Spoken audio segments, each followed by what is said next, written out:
Hello and welcome to Blackbird Writers Presents Interviews with Authors.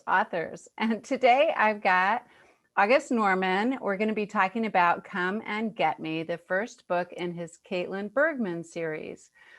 August was the winner of the 2019 Best Debuts by Suspense Magazine for Come and Get Me, and also Sins of the Mother was voted one of 2020's best debuts by Suspense Magazine. Welcome. Thank you very much, Tracy. It's a pleasure to be here. It's awesome to talk with you. Yeah. So the series is based on Caitlin Bergman, who is a journalist, and obviously she's a woman. So first you have to tell me what drew you to write from a woman's point of view. Yeah, I wasn't necessarily drawn to writing from a woman's point of view as much as I wanted to continue the character of Caitlin Bergman. Caitlin Bergman, way back when I first started getting into the novel world, I had written a screenplay, and the screenplay was a hard-boiled LAX cop named Mike Roman. And Caitlin Bergman was this moral foil. She was the intrepid reporter, she might be small, but she is mighty, and she's smarter than anyone I know. And she was the one whose reporting had originally put Mike in jail for corruption. And they had to come back together later and work together to be to redeem Mike in the modern times. And so after I wrote that screenplay, I novelized that screenplay, and that was my first manuscript and my first attempt at publishing. And everyone who read it, they liked the book, but they really liked Caitlin, and I really liked Caitlin. It's a character that I wrote specifically for an actor friend of mine, who is one of my best friends in the world. She has since passed, but it's someone who I know very well, and so that way I felt okay writing from a female point of view. Because I wasn't trying to write a female experience. I was trying to write one character, and even one character for one actor. And so that's sort of how Caitlin came to be a character that I could write. And then when the idea for Come and Get Me came around, I was very mad about what was happening in the world. It wasn't that things new were happening, but it was much more of at least my awareness of things that had happened specifically to friends of mine from college. I went to Indiana University. The book is set at Indiana University, mm-hmm. And they had some scandals at the time, and not to mention a real life disappearance of a student. That mixed with a few other disappearances in the Midwest of young college age women was just something I felt pretty helpless about. And when I can't help the world, I try to write a character that can.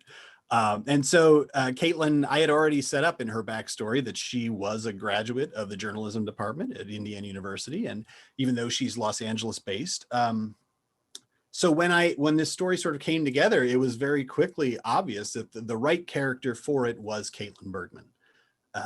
And so the character Mike Roman, who had originally been, say, 75% of a point of view in that first manuscript I had, actually comes along on the ride and helps Caitlin as more of like a 25% sort of supportive, a guy who will go there and punch that person if he needs to. And so I really love that dynamic, and I really love getting them, take them back to Indiana, where I am from. Yeah.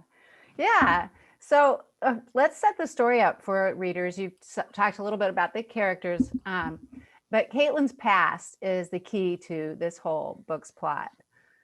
So yeah, so Caitlin takes a victory lap. She's just had a book come out, a nonfiction, a true crime expose of work she had done that exposed corruption at the LAPD, and she finally, after 20 years, accepts a request to come and speak at her college. Now, granted, she didn't technically graduate, but instead left college 2 weeks early.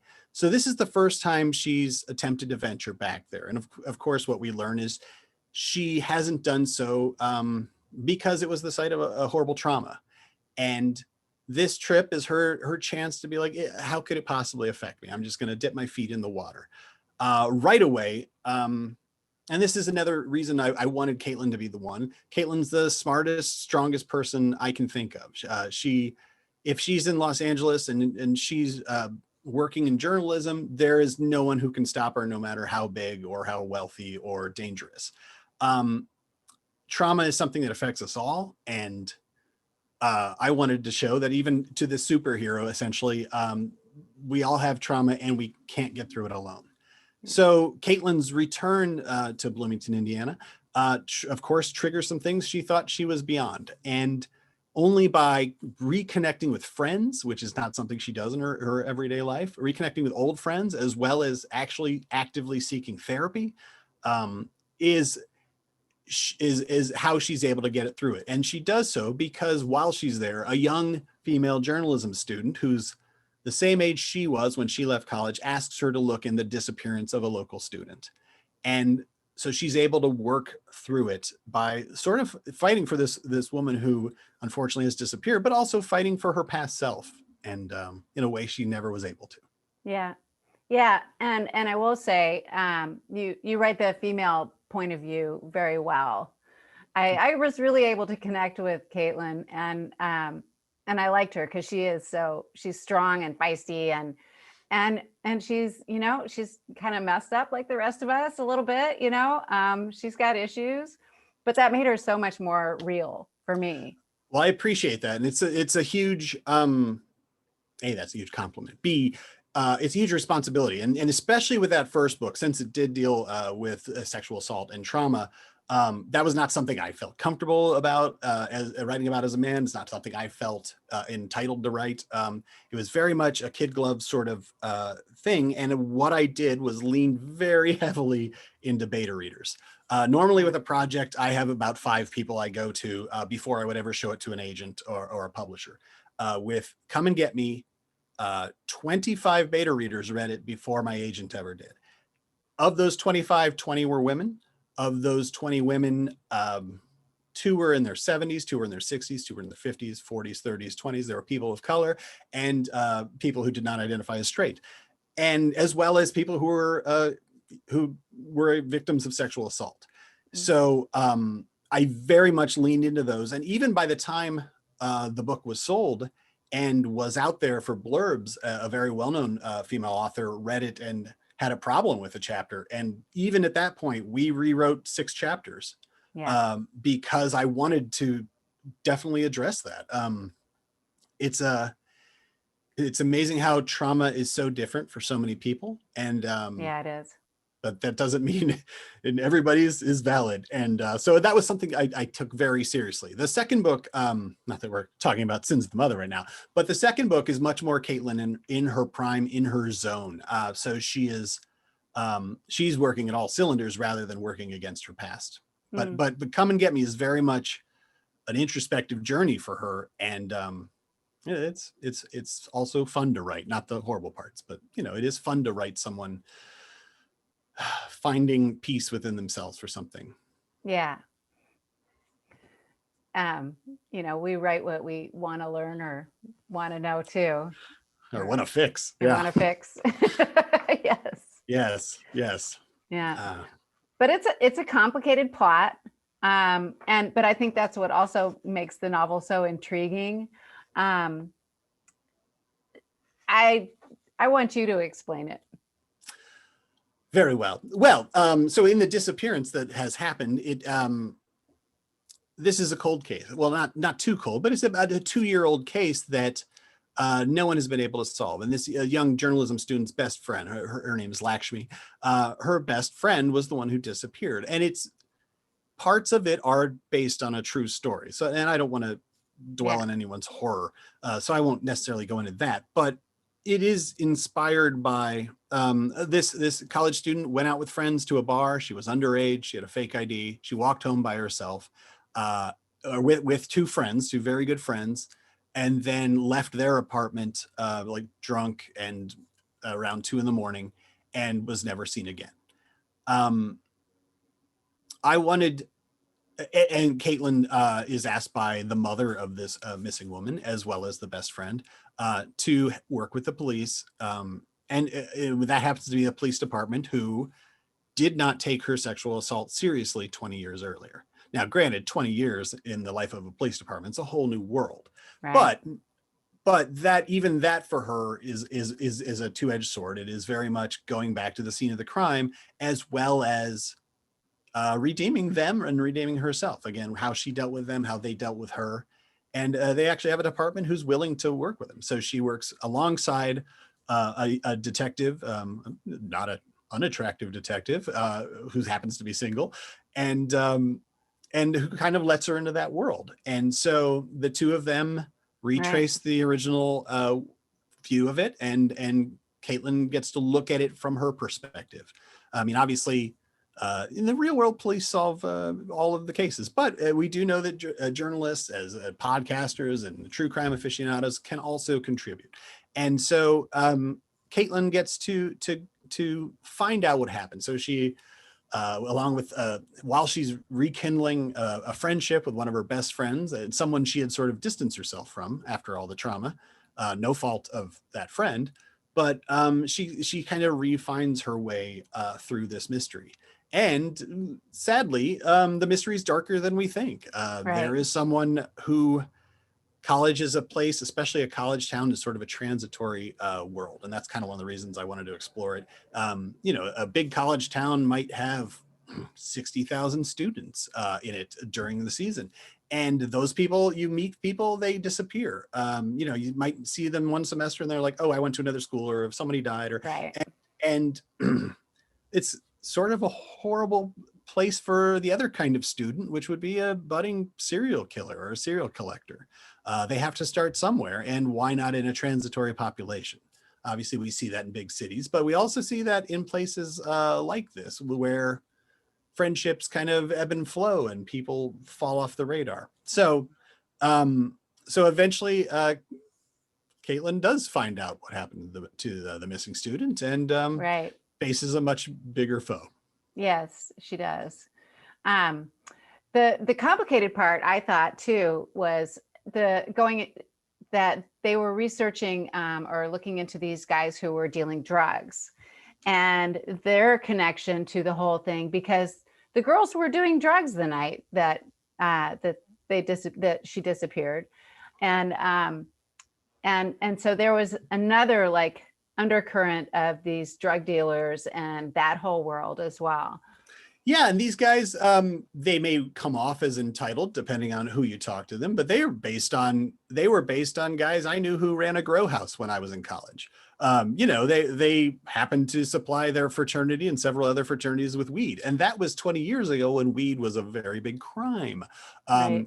Caitlin comes into this as a regular smoker of legal weed in California, to a state that is still has a prohibition against that, Right. and she doesn't even feel conflicted when she starts to put pressure on these guys who she knows basically are dealing the pot she finds illegally in town. But she knows that that's a wedge. She knows that's a wedge to reopen the investigation, to get places the police weren't able to search before. Right. And so there's a little bit of Caitlin's in a reckless place where Yeah. it's a little holier than thou of you don't even know if she's really aware of like the double standard. Hmm. But that's the bigger crime is murder, and so she will use what she needs to get there. Yeah. So meanwhile, someone is lurking in the shadows, and the reader gets to know. I'm like, did my son walk in here? Yes. Okay. No. But the reader knows there's this creeper alert, and but we don't know who that person is right away. So tell us a little bit about that angle. Yeah, I mean, I love a mystery, but I also love a thriller. And so ultimately, Come and Get Me is a thriller. That Yeah. is, you see two forces in opposition, and eventually you figure out who it is. But it takes a bit, hopefully. And that person wasn't planning on going after Caitlin, but you can't turn down something like Caitlin if she's going to put herself into your web. Right. Into Um, your, yeah. so he starts not to, well, I mean, spoilers. It's a man. Most horrible things are men, and he starts to work with the opportunities he has Yeah. to add Caitlin to his plans, and yeah, he takes that chance when he gets it. Yeah. The countryside, as beautiful as it is, can also be very, very horrible. And there's a lot of land where a lot of people can't hear you scream. Right. Well, I thought it was interesting. You and I both grew up in Indiana. I'm from Indianapolis. Yeah. Yep. And it seems I'm like from the south side of Indianapolis. So yeah. Um, but it seems like people from Indiana tend to write about it too. There's something about that state that keeps us attached to it somehow. yeah, I mean, it's great to go home on the page, and it's great, it's great to go home. My family's not there as much anymore, so I don't get back as much. But for Yeah. me, going back to, I mean, that's kind of a little bit about what the book is about. That there, whether it's college or the military or just the time of life where you're first independent, those years shine as deeper memories, whether that's trauma or that's good. And for me, Bloomington, Indiana is an amazing town, but based on the true disappearance, as well as a lot of the things that were happening on campus at the time, it has some stuff to answer for, which is why I didn't set it in a fictional town. I wanted it to be on streets I knew, because I had to look back at my own lens of that time, and I wanted it to be as real as possible. So it was great to go back. Caitlin is a Los Angeles native, but the second book, Sins of the Mother, she does begin in Los Angeles, and then she ends up in Oregon. The third book in the series, she's mostly in Los Angeles. So, Yeah. but yes, there's something about going back home to the things you love and the things that are maybe the reason you leave. Yeah. Yeah. I think that's all true. Um, so as you said, Caitlin is going to travel. She's in Oregon in the book that you're working on. And in that one. Oh, and Sins Okay. of the Mother, the second book in the series. Yeah. Oh, spoiler alert: Caitlin lives. Come and Get Me. She lives. I actually got a review that one of my first reviews. You know how it is when you get your first reviews, you read them, and someone was disappointed. They're like, "How dare they put a Caitlin Bergman novel on the cover? Because now I know she lives."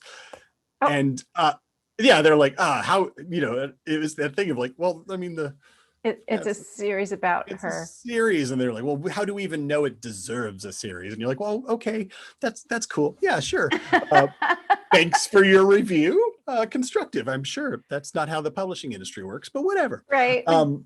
But yes, in the second book, Sins of the Mother, Caitlin is back in LA, and she's in her prime, but she is dealing with the current state of journalism. So even though she writes another book based on and does decently well with it after the events of Come and Get Me, she has a whole other relationship that she needs to resolve, which is the relationship with her birth mother, which is a byproduct of the first book. When I started writing the second book, it was very much inspired by fun nuggets that just happened in Come and Get Me. And so it was kind of a fertile playground to then spin off the series with. Yeah. I see where you went with that. So Yeah, I'm excited exactly. to read about it. I can't wait. That's on my list next. Well, thank you. The whole pitch of that one is Caitlin's search for her birth mother ends up with a cult, an end of the world cult, a mass grave, and a white supremacist group all battling toward the end of the world. Wow. So yeah, and that was the pitch that sold the book. And there, from then I had to write it. And yes. I don't know if it was as bad as real life turned out for the world, but it does have a lot of parallels for how the events of the last year turned out. Oh, weirdly Awesome. Yeah, yeah, yeah. Sadly, so that's also a lot of fun, and it does bring back some characters from the first book, which again is, when you write a Mike, book, right? Mike uh, Roman. you'd think so, but Oh, no. That's part of the fun, is the readers tell you what they like, yeah. and it was really fun, especially when live events are a thing again. And you get Right. to connect with readers, one-on-one in a bookstore or whatever. Yeah, some people are like, oh, are they going to come back? I'm like, they are now. Yeah, cool. Just questions that readers asked me were sort of the inspiration for a lot of the second book. So that's a Great. really fun part of it. Great.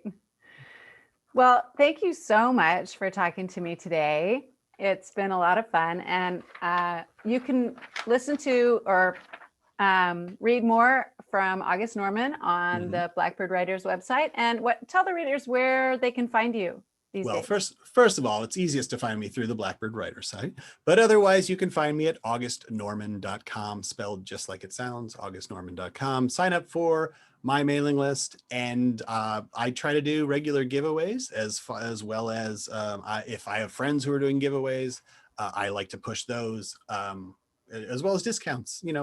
Right now we're shooting this in April of 2021. And I happen to have my second book on sale for the end of the month for only $2.99 on ebook. So if you're part of the mailing list, you get to know stuff like that. Also, baby pictures. I've got a 1-year-old son, so that's fun. He's adorable. Thank you. And he's Thank walking. you. It's crazy. It's great. He'll be in here any second. Yes. Thank you so much. Thank you, Tracy. All right. Bye.